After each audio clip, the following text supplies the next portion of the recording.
नमस्ते साथीहरु, तपाईलाई स्वागत छ। अपोलो हाइड्रो पावरले चाहिँ यही चैत्र 26 गतेदेखि चाहिँ आइपिओ खुलाएको थियो र यसको चाहिँ भर्ने अन्तिम डेट रहेको थियो वैशाख 2 गतेसम्म र हामीले चाहिँ यसको लागि चाहिँ अप्लाई गरेर यसको नतिजा कुरिराखेको अवस्था रहेको छ र यसले चाहिँ जम्मा 7,80,200 किता चाहिँ सर्वसाधारणको लागि भनेर चाहिँ निष्कासन गरेको थियो र एकजनाको भागमा चाहिँ 10 किता पर्ने भएको कारणले गर्दाखेरि चाहिँ जम्मा 78,020 जनालाई चाहिँ यो आइपिओ पर्ने सम्भावना रहेको छ र यो हाइड्रो पावरको चाहिँ नेट वर्थ हेर्दाखेरि चाहिँ 2081-82 को आर्थिक वर्षको आधारमा चाहिँ 111 रुपैयाँ 79 पैसा रहेको छ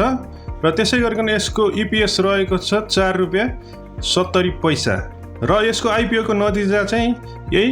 वैशाख 11 गते शुक्रबारको दिनमा चाहिँ